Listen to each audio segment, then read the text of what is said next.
This made breathing difficult. It was high in Staphylococcus aureus. Some anesthetized patients hear and feel sooner. I noticed the surgery had started. Being alive wasn't pleasant because I could hear everything. The physicians and nurses who cleaned me after surgery and prepared me for intensive care kept talking. I heard them lament that I had a 10-month-old girl and might never see her again. They mentioned my relatives. 2 sisters, father, and husband. Why were they talking about me and my family when I was alive? They should see me not talk like this. I'm listening.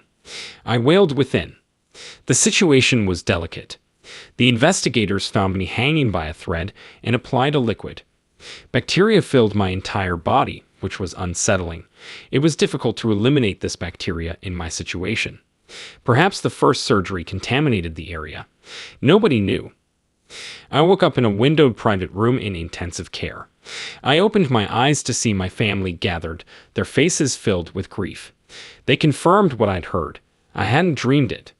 My soul and spirit were strong even though I was dying. I was intubated and on a respirator, so I could only convey my confidence and strength. I raised my arms triumphantly like Rocky the boxer when the doctors asked how I felt. They chained my hands to the bed rail to prevent the respirator tubing from pulling out. I witnessed the physicians talk with my parents and spouse away from intensive care. Most probably, Anna Cecilia is delirious or, more specifically, has brain damage. We are revising which antibiotic we should treat the bacteria that she has. But what is it that she has, doctor? What are we to do? My mother said, the infection just started, but it is very dangerous. My parents rejoiced and my husband kept talking to the doctor. How serious is this, doctor? It is very serious. It isn't very easy to say this to you, but I recommend getting your admission papers in order. She is registered as single with a single surname. If she should die, you will have a lot of problems trying to retrieve her from the hospital yourself. Die. We have 2 options to medicate her and eradicate the infection. As there have not yet been definitive tests, we will have to take the risk and begin the medication. If we don't start it today, hoping we are correct, we will lose her in days. Parents and spouse went home heartbroken. The hospital has no comfortable overnight accommodations. Today, there are comfy seats to sleep comfortably close a critically ill family member. I signaled in my room that my throat tube hurt a lot at various times. With my hands tied, breathing tubes, and anesthesia, I could move my head but not speak. I requested a pen and notebook from a nurse to write my message. I only said, my throat hurts. One of the 2 nurses, who were always in charge of me, touched my head and said it was natural that it should be a little uncomfortable, but they have to leave the tube there. No one listened, and my pain wasn't normal. I'd been intubated without pain. It was pointless to keep saying the tube was poorly fitting. Some hours later, in the early hours, my most unforgettable event may have begun. One nurse told the other she was meeting her lover at McDonald's on the first level. As everything was going well, the second told me she wouldn't be long, she was just getting water. My room was steps from the water. No consequences seemed to follow these actions. Despite my explanations, the respirator tube was poorly fitted. I got asphyxiated when phlegm obstructed this. It blocked my breathing. Without supervision, my immediate response was to pull out the tubes to breathe. Despite my strongest jerking, my arms were chained, making it impossible. Too much trying would damage and injure them later. The bed moved fully, and I writhed helplessly. Seconds felt like hours. Again, the respirator alarm blared almost simultaneously. The noise sounded like an ambulance in my room. The physicians and nurses entered my room in droves. Respirator, respirator, they shouted to the specialist crew. I thought they were yelling madly. I couldn't breathe but heard everything. Some nurses held my legs and calmed me in bed while the physicians removed the head of the tube that went into my throat to continue the process. They tried to suck out phlegm by adding liquid to my mouth tube. I struggled to breathe. The acceleration and need for breath made me writhe so horribly that 4 people couldn't hold me down. I merely wanted to breathe. Despite being frail, diseased, just operated on, and oxygen deprived, my body survived. My body fought to survive. They tried again but couldn't dislodge the tube, maybe due to its position. Dizziness, loss of consciousness, and physical submission followed. I stopped breathing and my heart stopped soon after. Then I left. I opened my eyes and felt free. I saw myself in a hospital gown with physicians trying to revive me. They were busy traveling from place to place, each time smaller and farther away. I felt total and observed my inactive body, which was unusual. I drifted alone. People didn't hold my hurting legs and arms. The relief was immense. I gave up because I couldn't control it. Then the best voyage began. I floated from a tree. I could only watch. First, I spotted a layer of branches protecting small animals. Among them were squirrels, bunnies, and birds. They all seemed harmonized. I felt calm and fullness, and they exuded a love I had never felt before, especially from an animal. The music pierced my spirit, making all I left behind irrelevant. At that moment, I focused entirely on the sensation. While floating, my body relaxed, my muscles stopped hurting, I breathed freely, and I felt no fatigue. Both internal and external relief came. I observed a second tier of large branches immediately. It was amazing. Big creatures included horses, giraffes, elephants, lions, and others. Beautiful scene. The skin tints of each species amazed me. I observed these wild animals for the first time, like harmless, kind creatures. It seemed like we were family. I adored those beings and knew they loved me. I kept ascending. A third layer of branches appeared. These had offspring of many ethnicities and ages, each unique and gorgeous. Everybody was glad. Only smiles, melodies, and pleasant voices were audible. The kids smiled brightly. They raced and played in the field, and splashed in the garden fountain's water. At least I didn't try to chat to anyone. I was content to observe and enjoy this magnificent landscape, emanating affection from every side. I felt overwhelmed with affection and didn't speak during the trip. I loved this stunning sight.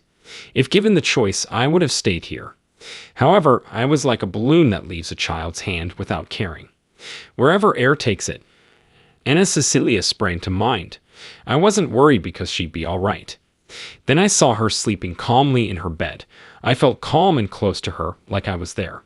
I didn't worry, just cared for her.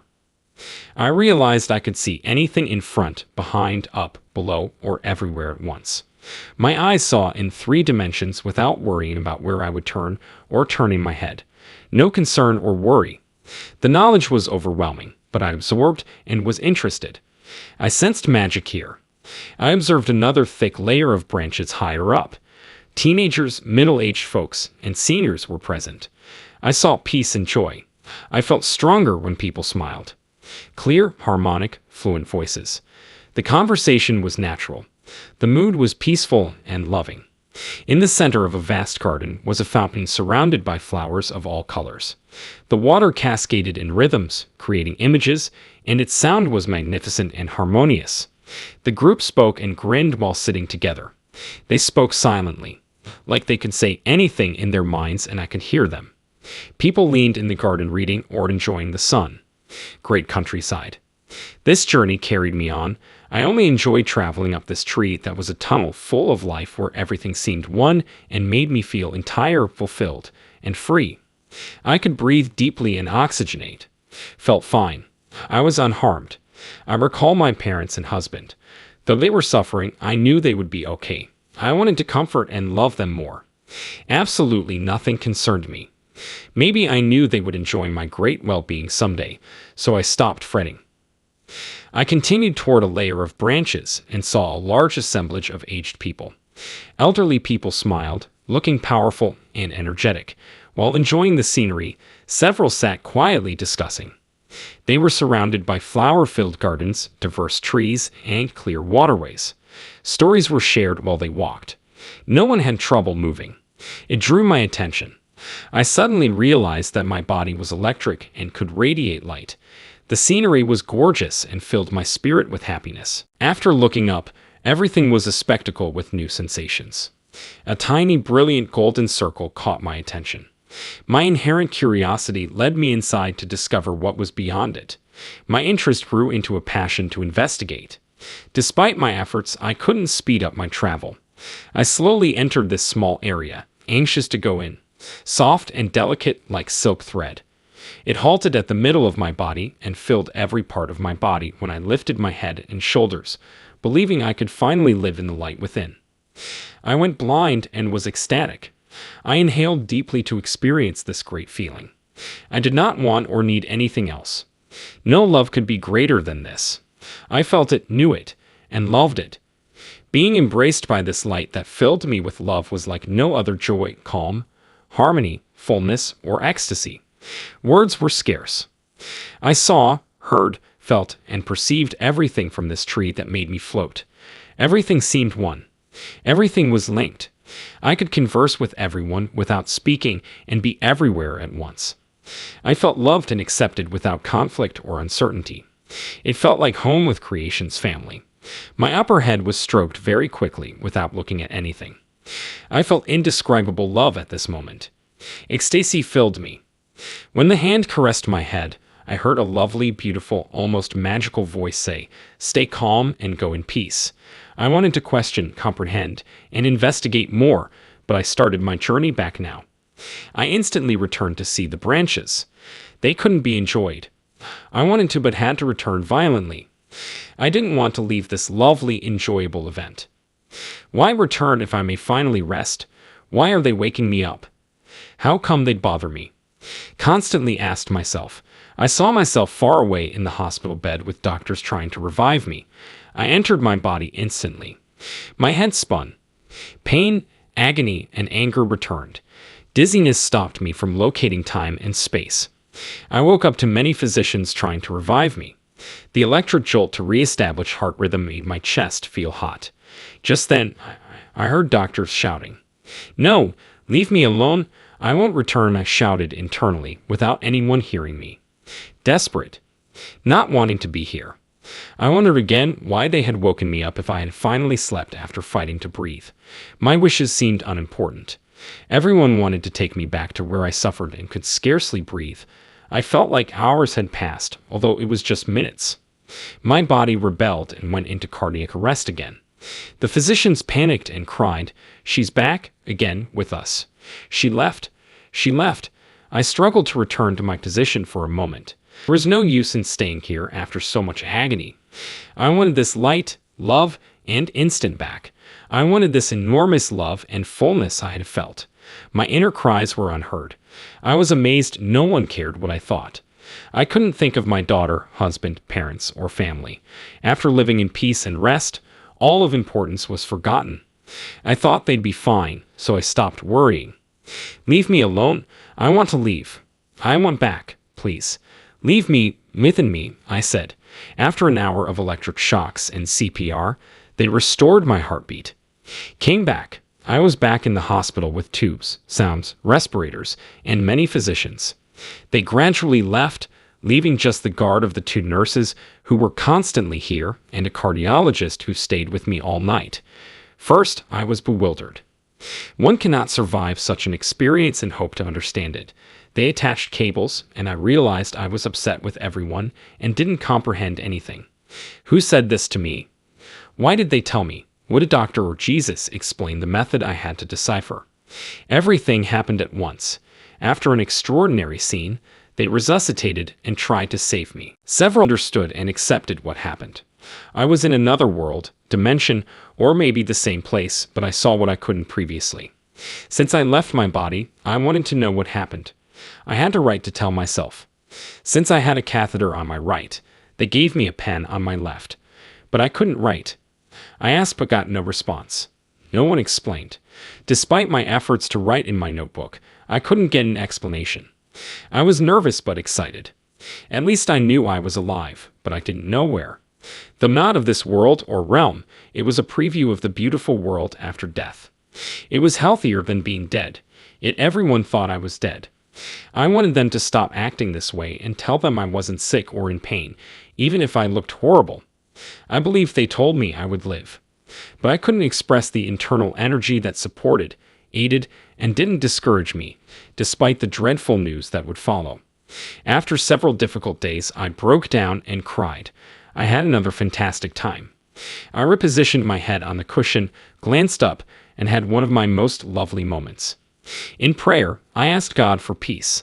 I was listening to my sister Marcella and taking calm, deep breaths while staring at the ceiling. Prayer was my focus. Then my body started tingling. With my eyes open and feeling conscious, two angels came down, one on my right and one on my left.